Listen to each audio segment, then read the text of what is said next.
afloat now. Speaking of that, gee, there have only been 2 transactions like that in the history of the world, 10 billion each. Ajit does both of them. If you wanted to do more with AIG? you want what? New reinsurance with AIG? Yeah, that's the second one. But where else is AIG going to go for? Who would you trust to pay off a lot of stuff 30 years from now, except Berkshire? Nobody. Well, it's nice to be in that position, and we get along with them. Charlie, do you still do? In the past, do you do a lot of work still with Ron Burkle in the supermarket finance? I have not seen Ron Burkle in 35 years. He always tells people what a great friend he is of mine.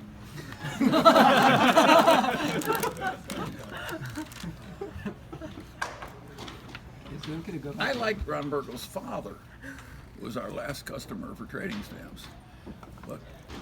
And I like Ron when he was eager, but Ron, when he's made a lot of money, is a bit insufferable.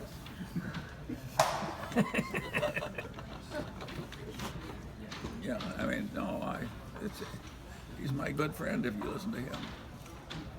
Because you show up in pretty much every biography of him that's ever written.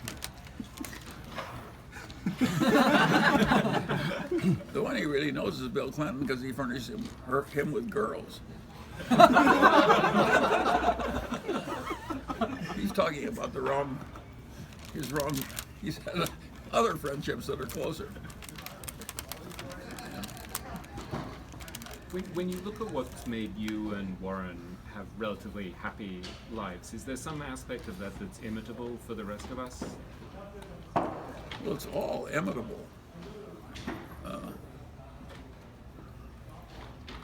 If your marriage reasonably works, and if your family life reasonably works, that doesn't mean perfectly, because nobody's family life works perfectly, particularly with the children. And if your partnerships work well, we have had marvelous partners. Warren's been a marvelous partner for me. I've been a good partner for him. All of our other subsidiary partnerships, which don't overlap totally, have been marvelous. I do not have a big failed partnership of any kind. But that's because I am a good partner. And Warren is a good partner. And so it's like, if you want a good spouse, deserve one. If you want to have a good partner, be a good partner. It's a very simple system, and it's worked very well. Of course, it wouldn't work without it.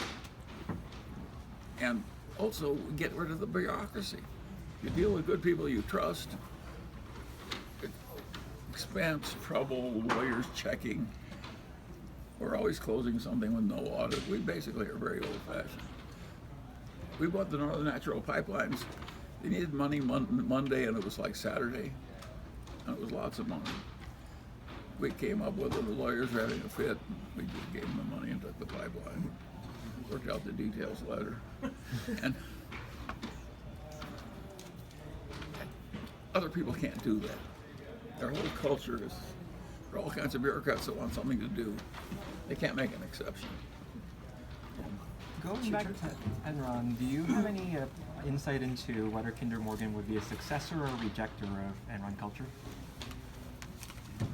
Well, I don't think Kinder Morgan is anything like Enron in the sense of Enron is total fraud and bullshit and craziness and manipulation. They went berserk, and Kinder Morgan may puff a little and pretend that cash flow is really cash and there isn't really an obligation to replace it. He may, but it's not Enron. Enron was just pure, disgusting, awful. And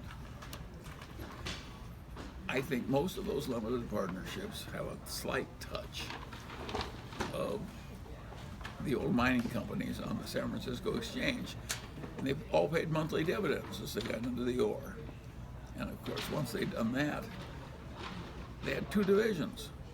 They had a Shuck the Suckers division on the mining exchange in San Francisco, and a bunch of miners who mined the mine. It was like a 2-handled pump.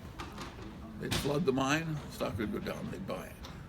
They'd pump the water out of the mine, pay a big monthly dividend, up. Then, boom, boom, shucking suckers over here by kind of fraudulent, illegal, by modern standards. And the mine, it was disgusting. But to some extent, the master limited partnerships, they pretend that the cash is really free. Well, a lot of it really isn't. It's sort of,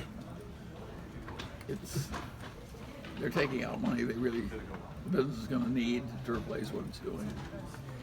In that sense, it's sort of a mildly immoral way of doing things, and they're doing it because they can get by with it.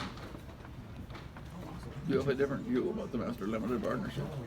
Now it's crazy how they raise so much equity. Where they were, like they issue equity like crazy too, and Yeah, well, it was kind of dishonorable.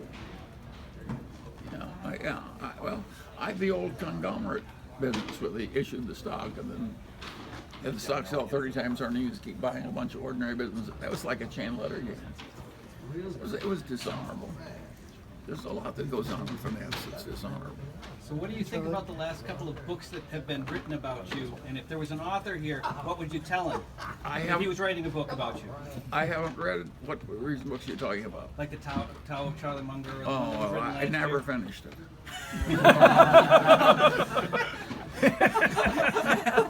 Damn it.